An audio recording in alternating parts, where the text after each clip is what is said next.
Hey everybody, Who's Your Jedi here with another review for you. This time I'm talking episode 13 of Marvel's Agents of S.H.I.E.L.D. called T.R.A.C.K.S.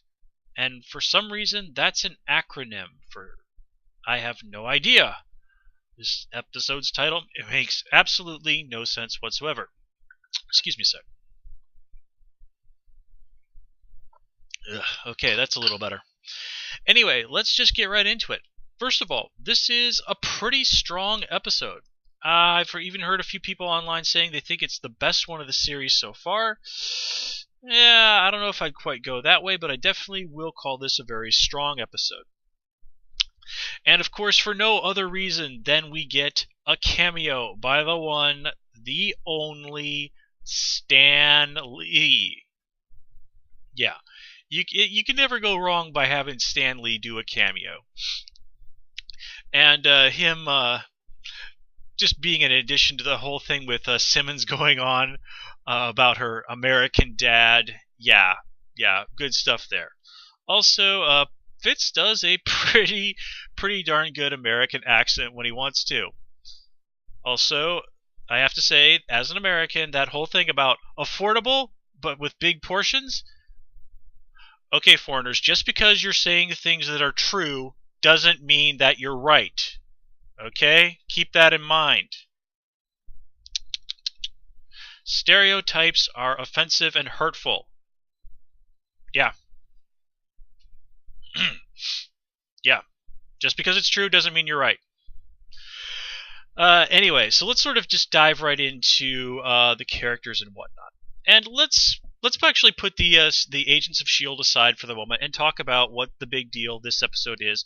And of course, this is the revelation that Michael Peterson, J. August Richards' character, is Deathlok. Now, Deathlok is a character in the comics who goes back to 1974, I believe it is. And his whole thing is he's a badass cyborg. There've been, I think, at least 3 different guys who've operated under the name Deathlok. But really, this is a character that I don't really know a lot about. I know that he was probably arguably most prominent during the 90s, despite hailing originally from the 70s. I know Deathlok had an ongoing comic at that time, but I never read it. I didn't have anything against the character. He was just someone who didn't interest me. I just basically I knew who he was, and that was about it. And Michael Peterson is not the name of any of the guys who've been Deathlok in the comics, so we're getting a whole new version of the character.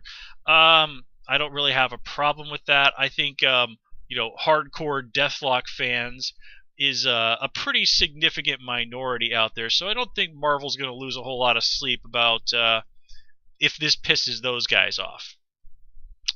So, whatever it is, I think this version of Deathlok is very much going to be its own thing. Probably not terribly beholden to the previous incarnations of the character, but Deathlok having half of his face messed up and an artificial leg, this is generally consistent with, I believe, the first Deathlok. I believe that character's name was Luther Manning. But again, I just really do not know a huge amount about this character. But I will say that it is good that Marvel and the people behind the show are willing to just really dive in there, take a character who reasonably could exist within the Marvel Cinematic Universe and the constraints, budget-wise of course, that are placed on this Agents of S.H.I.E.L.D. show, and come up with a version of their character that they can really make their own and do a reasonably good job of making interesting. Alright, well, I don't really care that much about Deathlok in the comics, but Deathlok here on the TV show, well, I'm interested in seeing what happens with him.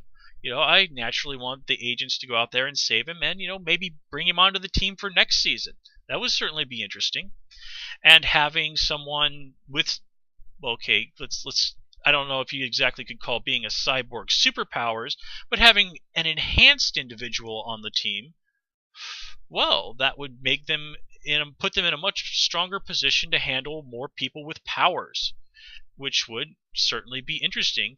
And from what I've heard of casting that's come down the line officially, more people with powers, I think, sounds like more people with powers are definitely in the works, which I really think it could only help the show. Of course, as this episode does show us, in the case of Melinda May, I gotta stop calling her Matilda. Sorry about that, guys. As I've probably mentioned in my previous reviews, I have a coworker's daughter whose name is Matilda, so that kind of trips me up.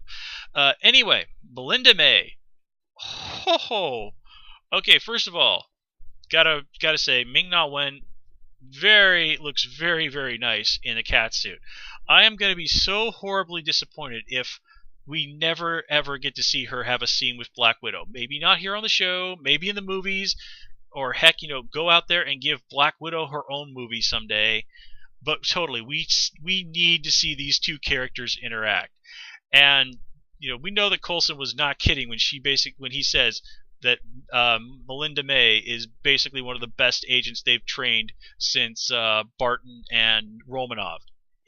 Coulson is absolutely on the money, and just the way that Ming-Na Wen sells it when that Italian dude stabs her with a knife, and she's happy about it because she knows it's like, I've got everything I need to escape and kill everybody, and then she does it. It's awesome. I gotta say, man, Melinda May as a character has really, really shot up in my books since the start of this show. And I don't know. I don't know if I quite have a favorite character anymore on the show, besides Coulson, of course. I mean, come on, we all came to the show for Coulson. But yeah, Melinda May definitely shot up there, and yeah, I do think that it does need to point out that May, you telling the way you informed Grant that you told Coulson, and just telling Coulson like that in general, that was kind of a crappy thing to do. I mean, granted, you and Ward have agreed that this is no strings attached stuff, but let's not pretend that you telling Coulson that the two of you are bumping uglies does not have an impact on him. And I love how Coulson very flatly lays it all out and basically said, like, okay, have your fun, but if this becomes an issue, a danger, or if somebody gets hurt, you're in deep. And I love how he threatens him to send him off to Barrow, Alaska, to guard Blonsky's cell. Now remember, Emil Blonsky was the Abomination in the last Hulk movie. But of course, since then, Bruce Banner got recast, Hulk never got a sequel, and probably never will. So the status of what was going on with that last Hulk movie, continuity-wise, is really up in the air. And this does a pretty firm job of establishing that, yeah, last Hulk movie is indeed in continuity.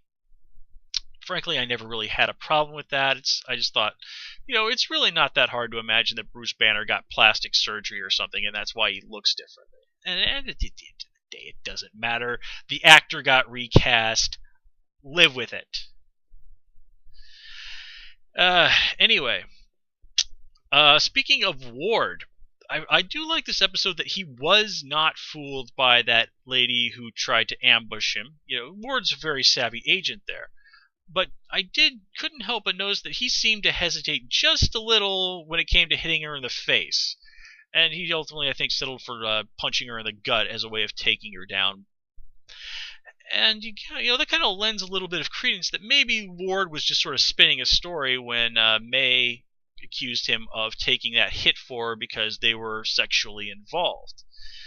So, Ward may have a little issue of he doesn't like to perpetuate violence against women, which under normal circumstances would be a very extraordinarily admirable thing. In fact, well, actually, no, it wouldn't be extraordinarily admirable. That would be expected of any guy who is a decent human being. But in a case of the lady is a bad guy and is attempting to murder you or hurt someone else or doing supervillainy things, that's not really a moral qualm one can afford. So I can't help but feel that this might be an issue later. And I'd like to think that this may in some way tie with what's going on in Ward's past. just the idea that he's suddenly reluctant to, bring full necessary force against female opponents, or would give a female ally special consideration simply because they are female or because they're involved, doesn't really, I think, speak well of him as a character. Let's see. I've already mentioned that Simmons was pretty funny this episode, so give her some credit for that. Although apparently, unlike Fitz, she's apparently not capable of a convincing American accent. But nobody's perfect. Let's see. Honestly, despite so much of what happens this episode being about her, I really don't have anything particular to say about Skye, despite the fact that, Skye, trying to infiltrate the house by yourself, that was really stupid. I mean, granted, she took down a guard. Apparently, she's been putting in her time at the firing range, but yeah, you're really, really not qualified to infiltrate a mansion full of armed bad guys, Skye. That's insanely stupid, and I can't believe Fitz let you go along with that. I really can't. He totally should have raised some objection to that. Let me see here. Just looking at my notes. Oh yeah. Speaking of stupid, Coulson and Ward kind of dumb when they woke up from that whole neurotoxin grenade thing. Because guys, yes, you were hit with a version of the stuff in the night guns. You didn't realize time had passed. Okay, I can get that. What I don't get is how you wouldn't have noticed that something was up if you'd bothered to, say, look at a watch or your phone.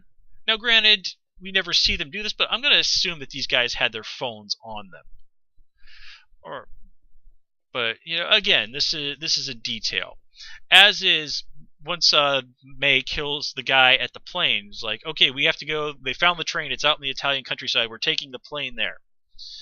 Well, I guess this must have been significantly far away, that flying a plane there was a more practical choice than driving, especially when you consider you're going to have to land the plane somewhere. I guess there's a large enough airport somewhere in the Italian countryside to support the bus, which seems really weird to me because my hometown had an airport, really small one, and I never saw anything bigger than like a twin engine land at that thing. So, okay, again, I know I'm being ridiculously nitpicky, and the details of all of that are not ultimately important to the show. I bring these things up because they're little gaps in the logic of what's happening that occur to me while I'm watching the show, and I just think that bringing them up so that we can talk about them is fun. Let me see here.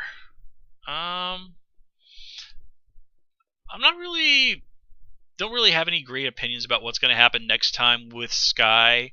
I mean, our next episode is actually not going to be for another month or so. I believe it's May 4th or something like that we're going to get the next episode of this show.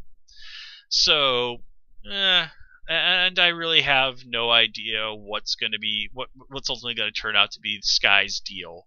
I'm kind of thinking that might be kind of cool if it turns out to be something with nanites. Actually, it'd be really awesome if in some way Skye was tied with the Phalanx Covenant, but those are basically X-Men characters, so I think we can safely rule that out. Anyway, guys, that's all I got for you this time. As always, please comment, rate, and subscribe, and of course you can follow me on Twitter @HoosierJedi. Until next time, take care and have a good one.